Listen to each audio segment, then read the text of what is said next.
दोस्तों, जैसे जैसे समय बदलता जाता है, बहुत सारी चीजें बदलती हैं और जो चैलेंज हमारे सामने आते हैं, उनके नए नए सॉल्यूशंस भी सामने आते हैं। समय रहते हमें भी उन सॉल्यूशंस को समझना चाहिए। आज के दौर का सबसे बड़ा चैलेंज है डिस्ट्रैक्शन, टाइम को मैनेज ना कर पाना और प्रोडक्टिव ना हो पाना। और इसी चैलेंज को सॉल्व करने के लिए जो नई थ्योरी, जो नया कॉन्सेप्ट आज हम डिस्कस करने वाले हैं, वो है माइंड मैनेजमेंट का, ना कि टाइम मैनेजमेंट का। आज की बुक समरी है mind management not time management, productivity when creativity matters, जिसे लिखा है डेविड कैडवी ने। डेविड कैडवी भी एक राइटर और एक पॉडकास्टर हैं। वो लोगों को अपने क्रिएटिव काम में प्रोडक्टिव बनने में मदद करते हैं। उनकी बुक्स की 1 मिलियन से ज्यादा कॉपीज बिक चुकी हैं।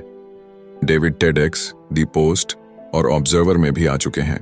तो बात यह है कि कई बुक्स और स्पीकर्स ये बताते हैं कि अपने टाइम को कैसे अच्छे से इस्तेमाल किया जाना चाहिए।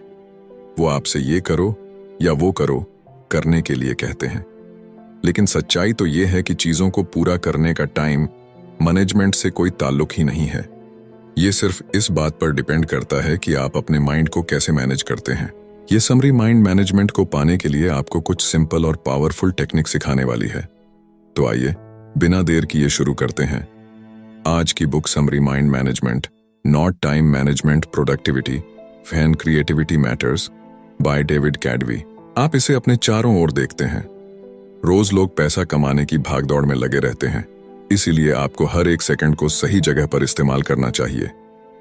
पैसा कमाने के लिए आप अपना कैलेंडर अलग अलग एक्टिविटीज से इस कदर भर देते हैं कि आपके पास आराम करने का वक्त ही नहीं होता। और इतना ही नहीं, आजकल तो लोग मल्टीटास्किंग भी करने लगे हैं, यानी कई काम एक साथ करना, जैसे लंच करते हुए अपने ईमेल का जवाब देना। क्या ये वही हसल कल्चर यानी भागदौड़ वाला कल्चर है जिसका एक हिस्सा बनकर सभी गर्व महसूस करते हैं? क्या हमेशा थका थका रहना, गुस्सा करना या परेशान महसूस करना आम बात हो गई है? ये समरी ये साबित कर देगी कि टाइम मैनेजमेंट अब किसी काम का नहीं रहा और इससे आपको कुछ भी नहीं मिलेगा। आप ये सीखेंगे कि माइंड मैनेजमेंट सक्सेस पाने और कोई भी काम करने में कैसे आपकी मदद कर सकता है। आप ये भी सीखेंगे कि कुछ पाने के लिए आपको किसी भी तरह की जल्दबाजी करने की कोई जरूरत नहीं है। टाइम मैनेजमेंट नहीं, माइंड मैनेजमेंट अपने गोल्स को पाने का बेहतर तरीका है। तो आइए शुरू करते हैं इस पहले चैप्टर से, mind management not time management. इस बुक के ऑथर डेविड कैडवी खुद को एक राइटर नहीं मानते थे। उन्हें बचपन से ही लिखना कुछ खास पसंद नहीं था, लेकिन एक दिन उन्हें एक ऐसी बुक डील ऑफर की गई जिससे कोई बेवकूफ ही मना करता। इसीलिए डेविड ने अपनी लाइफ को इस तरह प्लान किया ताकि वो एक बुक लिख सकें। सबसे पहले उन्होंने इस बात का ध्यान रखा कि उनके पास बुक लिखने के लिए अच्छा खासा टाइम हो। उन्होंने अपने दोस्तों के साथ डिनर और दूसरे प्लान्स को कैंसिल कर दिया, पर इनकी जगह अपने राइटिंग सेशंस को रखने लगे। डेविड ने डेट्स पर जाना भी छोड़ दिया, यहां तक कि अपनी ग्रोसरी और खाना भी घर पर डिलीवर करवाने लगे। उन्होंने अपनी बुक लिखने पर फोकस करने के लिए जी जान लगा दी थी। एक राइटर के दिमाग में शब्दों का जैसे एक पिटारा सा होता है, पर वो शब्दों के साथ खेल जाते हैं। लेकिन डेविड के लिए ये सब इतना नेचुरल या आसान नहीं था। जब वो लिखने बैठते तो एक शब्द भी नहीं लिख पाते थे और न जाने कंप्यूटर के सामने बैठे बैठे यूं ही कितने घंटे निकल जाते। फिर उन्हें खुद पर प्रेशर महसूस होने लगा। डेविड को अगले कुछ हफ्तों में बुक का 25% काम खत्म करके पब्लिशर को दिखाना था। अगर वो ऐसा नहीं कर पाते तो डील कैंसिल हो सकती थी। डेविड अपनी फैमिली और दोस्तों को निराश नहीं करना चाहते थे। बड़बड़ाहट में उन्होंने कोस्टा रिका में एक रिट्रीट ज्वाइन करने का मन बनाया। वो ये बात अच्छे से जानते थे कि वहां जाकर भी वो कुछ नहीं लिख पाएंगे। क्या इसका मतलब ये है कि रिट्रीट ज्वाइन करने से उन्हें पछतावा हुआ था? बिल्कुल हुआ था, लेकिन डेविड ने सोचा कि जगह बदलने से शायद उन्हें राइटर्स ब्लॉक से बाहर निकलने में मदद मिलेगी। डेविड को रिट्रीट के लिए हाँ कहने के बाद पछतावा होने लगा और वो अपने घर से बाहर निकल गए। वो अपनी फ्रस्ट्रेशन को दूर करना चाहते थे। तब उनकी मुलाकात डिएगो से हुई। वो रोड के दूसरी तरफ थे जब उन्होंने डेविड को इस तरह बुलाया जैसे मानो वो दोनों दोस्त थे। डिएगो ने हाथ से इशारा करते हुए डेविड को बुलाया और उनसे स्पेनिश में बात करने लगे। डेविड एक बेवकूफ की तरह नहीं दिखना चाहते थे, इसलिए उन्होंने डिएगो की बात का जवाब दिया। उनसे बात करने पर डेविड को पता चला कि डेगो ऐसे ही कुछ बात करना चाहता था। उन्हें बीच पर घूमना और बारिश का मौसम बेहद पसंद था।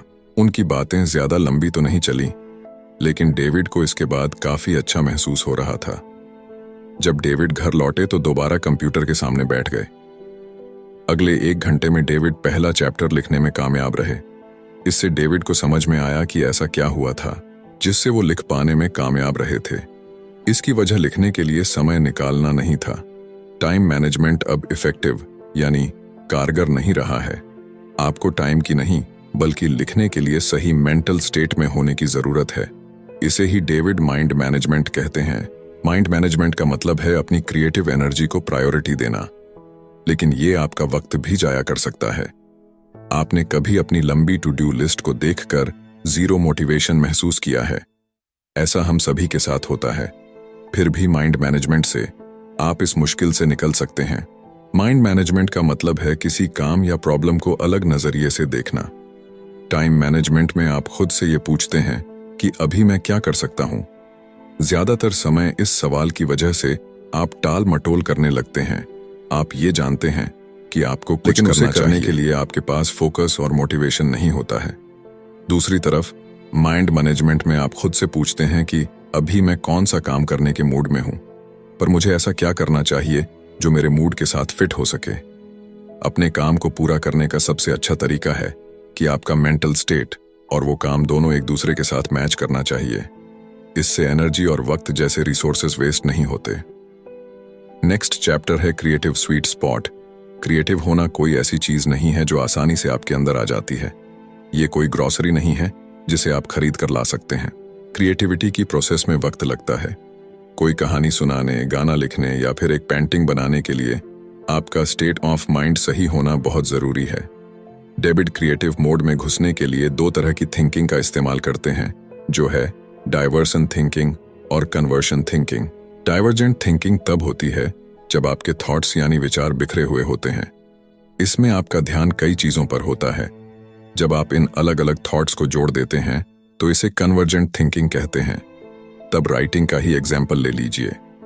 आप कुछ कहना चाहते हैं, लेकिन उसे कहने के लिए आपके पास कई तरीके हैं। पहला, आप कहना क्या चाहते हैं? क्या आप इसे फॉर्मल तौर पर कहना चाहते हैं या फिर ऐसा कहना चाहते हैं जैसे आप एक दोस्त से बात कर रहे हो?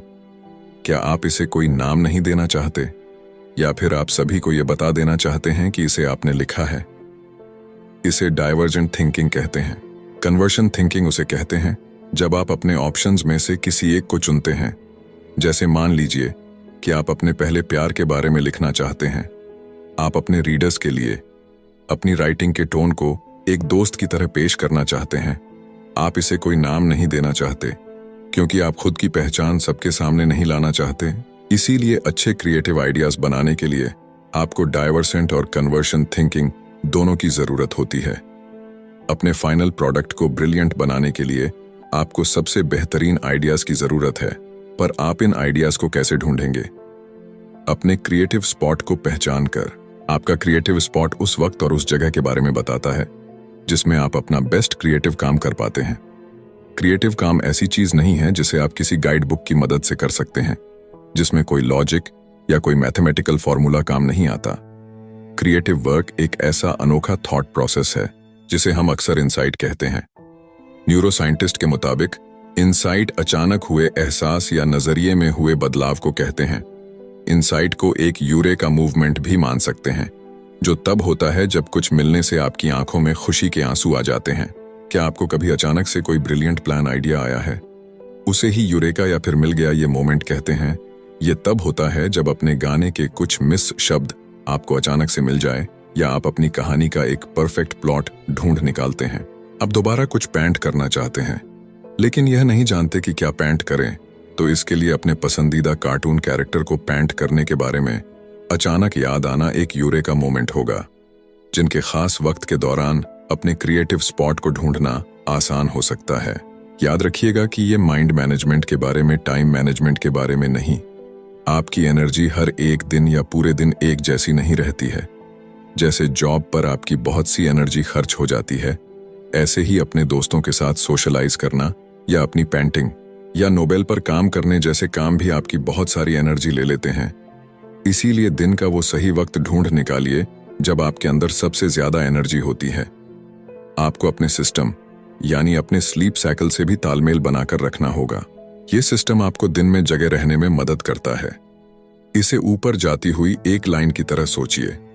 जितना ज्यादा आप जागे रहेंगे उतने ज्यादा आप अलर्ट रहेंगे, लेकिन जागे रहने के साथ साथ अलर्ट रहने को आपका स्लीप डट सिस्टम रोक देता है। दूसरे शब्दों में कहें, अगर आप एक रात अच्छे से नहीं सोएंगे तो आपका स्लीप डेट बहुत ज्यादा हो जाता है। अपने स्लीप डेट को नीचे जाती हुई एक लाइन की तरह सोचिए, क्योंकि ये आपके एनर्जी को कम करता है। आपके सिस्टम और स्लीप डेट दोनों की लाइन दोपहर के शुरुआती वक्त लगभग 2:30 बजे मिलती है। इसी वजह से आप इस वक्त सुस्त और थका हुआ महसूस करते हैं। अपनी बॉडी क्लॉक को समझने से आपको अपने काम पर आसानी से फोकस करने में मदद मिलती है। बहुत से लोग सुबह सुबह बहुत फोकस्ड होकर काम करते हैं, जैसे बेस्ट वायलिन प्लेयर अपने दिन की शुरुआती 2-4 घंटे मन लगाकर प्रैक्टिस करते हैं। मशहूर राइटर वर्जीनिया वुल्फ और साइकोलॉजिस्ट BFP ऐसा ही करते हैं। ऐसा इसलिए क्योंकि सुबह का वक्त वो समय होता है जब लोग पूरी तरह से जगे हुए और सबसे ज्यादा अलर्ट रहते हैं। अपने क्रिएटिव स्पॉट को हासिल करने के लिए डेविड ने एक और तरीका बताया है। इसे वो फर्स्ट आवर रूल कहते हैं, जो अपने काम को पूरा करने में उन्हें डिसिप्लिन रहने में मदद करता है। जब आप अपने दिन का सबसे पहला घंटा अपने प्रोजेक्ट पर लगाते हैं तो उसे फर्स्ट आवर रूल कहते हैं, और ये कोई ऐसा वैसा प्रोजेक्ट नहीं होना चाहिए, बल्कि आपका सबसे इंपॉर्टेंट प्रोजेक्ट होना चाहिए। ऐसा करने से आप उस प्रोजेक्ट को जल्दी पूरा कर पाएंगे। इसे सुनकर ऐसा लग रहा होगा ना कि क्या आप ऐसा सच में मुमकिन है? तो जवाब है जी हाँ, बिल्कुल मुमकिन है।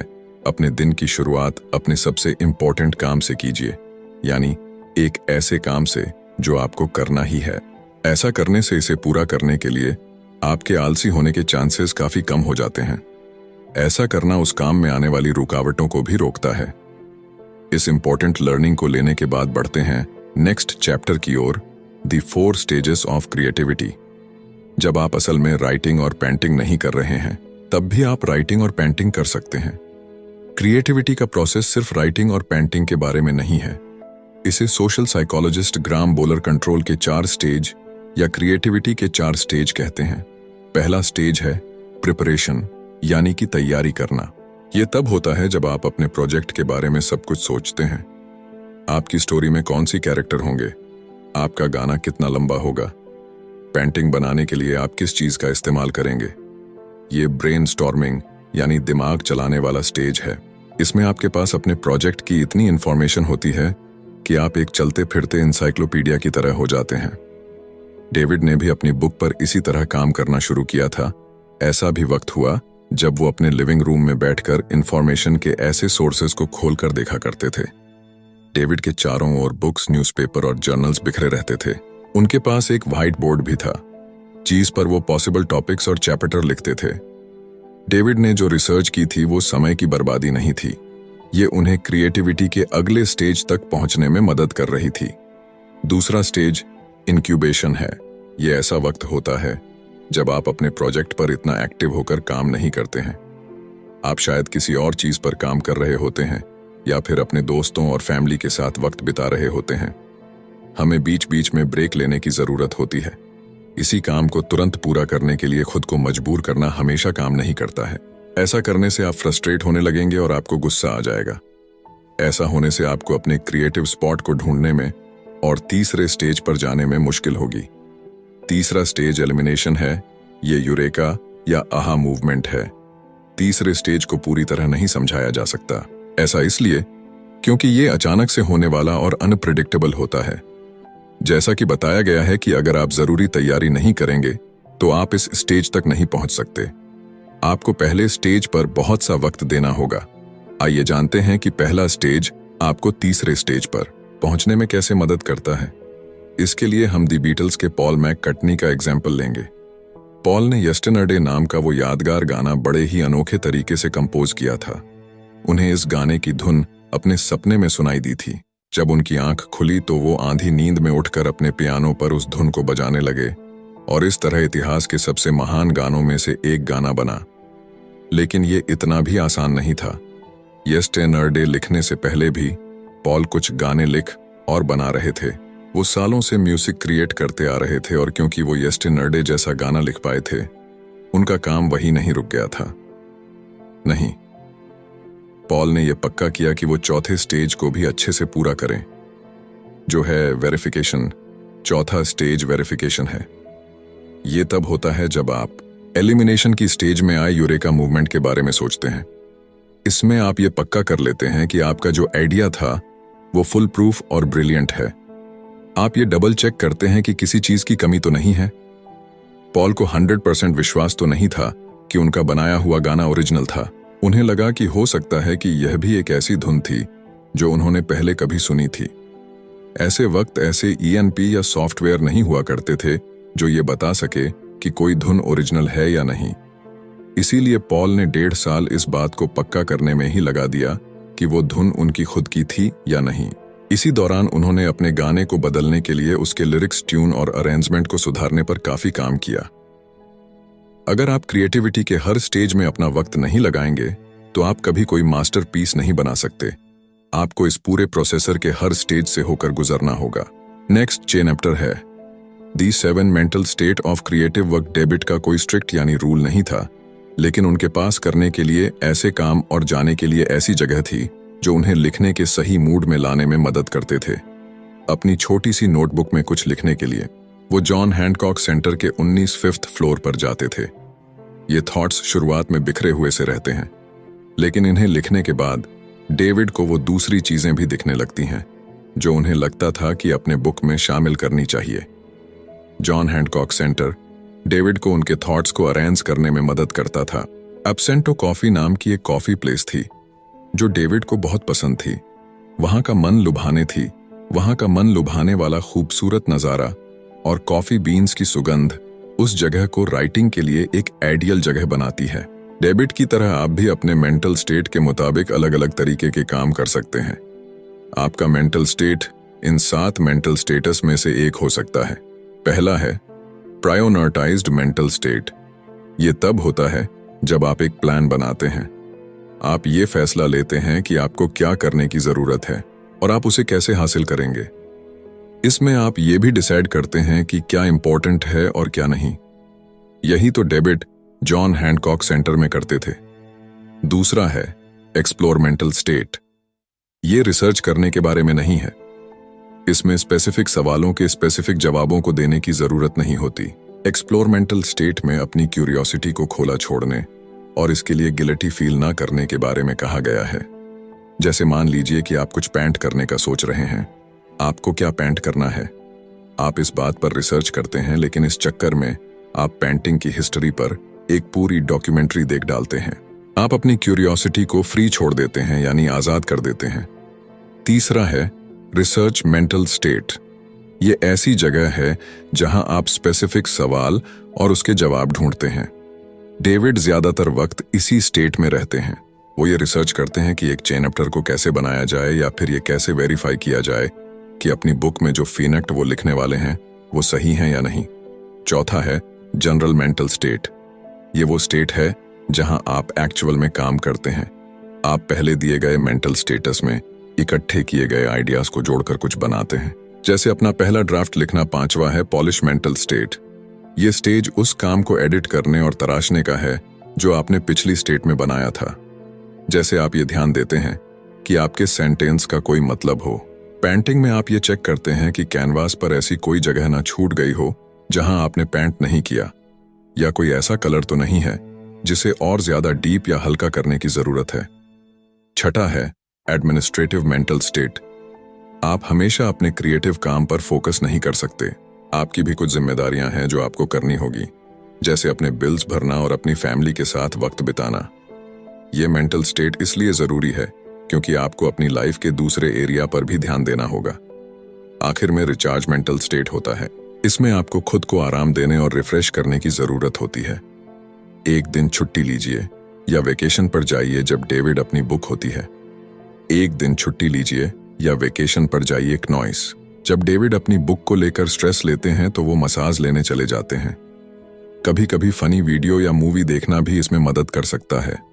खुद को शांत करने और अपने माइंड को रिलैक्स करने के तरीके ढूंढे।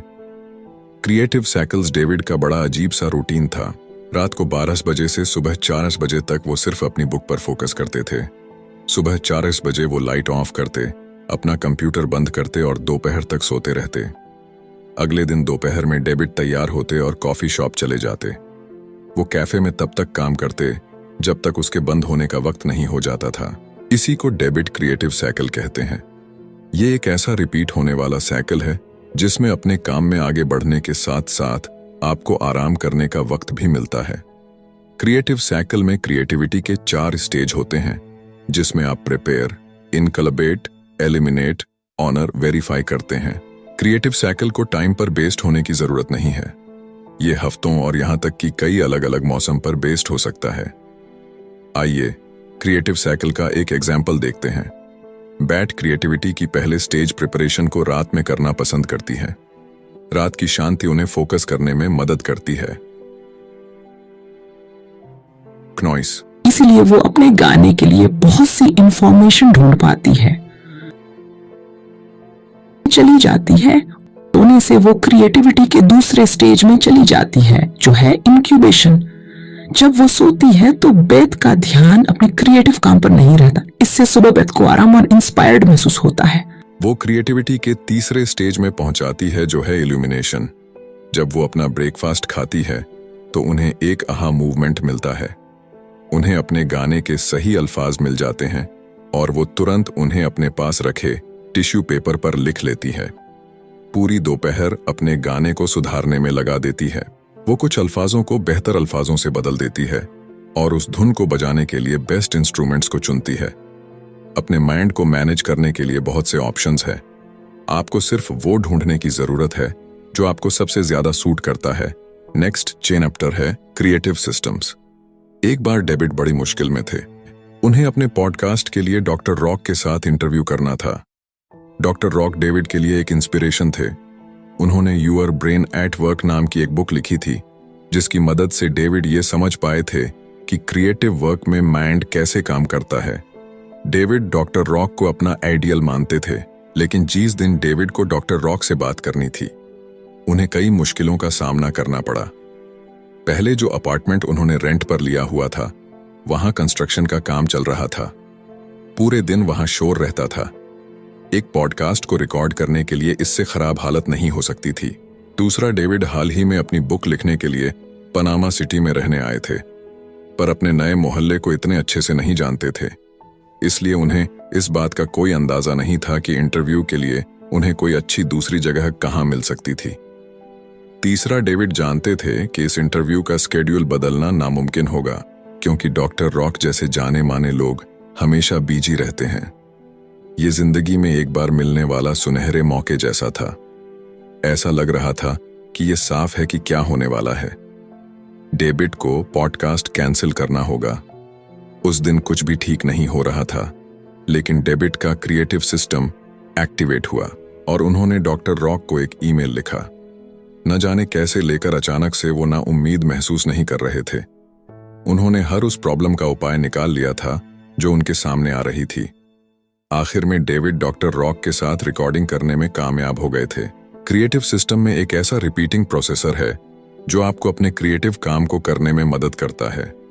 ये आपको जानने में मदद करता है कि अपनी मेंटल एनर्जी को ध्यान में रखते हुए क्या स्टेप्स लेने चाहिए। क्रिएटिव सिस्टम को एक छाती की तरह सोचिए, जो आपके क्रिएटिव साइकिल और क्रिएटिविटी के स्टेज को कवर देता है।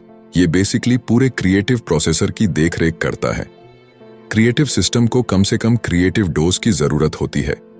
ये वो सबसे छोटी चीज है जो आप अपने क्रिएटिव काम को आगे बढ़ाने के लिए कर सकते हैं। मान लीजिए कि आप एक राइटर हैं। आपका मिनिमम क्रिएटिव डोज है अपनी बुक का एक पैराग्राफ लिखना। मिनिमम क्रिएटिव डोज आपको अपनी दूसरी प्रायोरिटीज पर ध्यान देने में मदद करता है। क्रिएटिव काम के लिए ओपन लूप भी अच्छी चीज है। आइए एक एग्जाम्पल से समझते हैं। जब आप अपनी बिल्ली को खाना देते हैं तो आप ध्यान देते हैं कि उसका खाना खत्म होने वाला है। आप सुपरमार्केट से बिल्ली का खाना लेने के लिए एक मेंटल नोट बना लेते हैं। ये एक ओपन लूप इसलिए है क्योंकि कैट फूड खरीदना है आपके दिमाग में लगातार चलता रहता है, तब भी जब आप दूसरा काम कर रहे होते हैं। ओपन लूप आपके माइंड में जगह गिरे रहता है।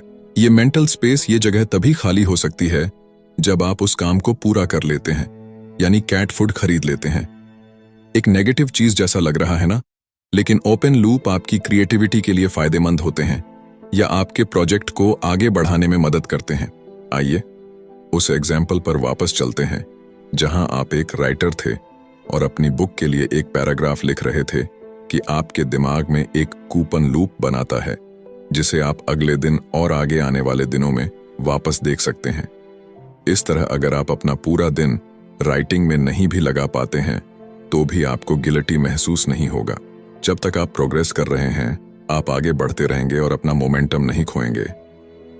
क्रिएटिव सिस्टम की सबसे अच्छी बात यह है कि आप बहुत सारे ओपन लूप रख सकते हैं। एक लूप आपकी स्टोरी के प्लॉट से जुड़ सकता है जबकि दूसरा स्टोरी के कैरेक्टर के बैकग्राउंड से। क्रिएटिव सिस्टम आपको बहाने बनाने से भी रोकता है। आप ये भी नहीं कह सकते कि आपके पास टाइम नहीं है, क्योंकि मिनिमम क्रिएटिव डोज के लिए कुछ ही मिनट चाहिए होते हैं। और अब वो मोड जिसे हम कहते हैं कंक्लूशन, यानी अभी तक हमने जितने भी चैप्टर पढ़े और सुने उनकी की लर्निंग्स को हम यहाँ पर रिपीट करेंगे। सबसे पहले आपने सीखा कि माइंड मैनेजमेंट क्या होता है। इसका मतलब है अपने काम को करने के लिए सही मेंटल स्टेट बनाना। यह खुद से यह पूछना है कि मैं कौन सा काम करने के मूड में हूं, पर मैं ऐसा क्या कर सकता हूं जो उस मूड में फिट हो सके। दूसरा, आपने सीखा कि अपने क्रिएटिव स्वीट स्पॉट को ढूंढकर आप माइंड मैनेजमेंट हासिल कर सकते हैं। डिवोजेंट ऑनर कन्वर्शन थिंकिंग अप्लाई करने से आप ऐसा कर पाएंगे। दोनों तरीकों से आप यूरेका मूवमेंट बना सकते हैं जो आपके क्रिएटिव काम में अचानक आए कामयाबी की तरह होता है। अपने क्रिएटिव स्वीट स्पॉट को ढूंढने के लिए आपको अपने सबसे प्रोडक्टिव टाइम को पहचानना होगा। ज्यादातर लोग सुबह काम करना पसंद करते हैं क्योंकि उस वक्त के दौरान डिस्ट्रैक्शन कम होते हैं। तीसरा, अपने क्रिएटिविटी के 4 स्टेज के बारे में जाना। आपको कुछ कमाल बनाने के लिए इन सभी स्टेजेस से गुजरना होगा। ये स्टेज प्रिपरेशन, इंक्यूबेशन, इल्यूमिनेशन और वेरिफिकेशन है। चौथा, अपने क्रिएटिव काम के साथ मेंटल स्टेटस के बारे में जाना। ये स्टेट आपको क्रिएटिविटी के 4 स्टेज को पूरा करने में मदद करते हैं। ये 7 मेंटल स्टेट है: priorities, explore, research, generate, polish, administrate और रिचार्ज। 5वां, आपने क्रिएटिव साइकिल के बारे में जाना। ये क्रिएटिव काम करने और आराम करने के लिए टाइम निकालने का रिपीटिंग साइकिल है। क्रिएटिव साइकिल ये डिसाइड करता है कि कौन सा टाइम फ्रेम आपके लिए काम करता है, भले ही वो हफ्ता, महीना या कोई सीजन ही क्यों ना हो। क्नॉइस। छठा, अपने क्रिएटिव सिस्टम के बारे में जानना। ये क्रिएटिविटी के 4 स्टेज और क्रिएटिव साइकिल की देखरेख करता है। ये एक ऐसा रिपीटिंग प्रोसेसर है जो आपको क्या स्टेप्स लेने चाहिए या उन्हें कैसा करना चाहिए जैसे सवालों के जवाब ढूंढने में मदद करता है। आज पूरी दुनिया भागती हुई जिंदगी की आंधी हो गई है। इसमें सभी जल्द से ज्यादा काम करने में लगे हुए हैं, लेकिन चीजों को धीरे धीरे करने का अलग ही मजा है। तो उस प्रोसेसर को एंजॉय कीजिए और जल्दबाजी मत कीजिए। जैसे कि कहावत है कि बड़ी चीजें उन्हीं को मिलती हैं जो उसके लिए इंतजार करते हैं, और इसी बात को हमारे वेदों में कहा गया है कि धैर्यता में ही विजय है। कि डिस्ट्रक्शन के दौर में अपनी क्रिएटिविटी को बढ़ाने के लिए, खुद को फोकस रखने के लिए ये जितने भी टूल्स और लर्निंग आपको मिली वो आपके लिए इनवैल्यूएबल साबित होंगी और आप इन्हें अपनी लाइफ में इम्प्लीमेंट भी करेंगे।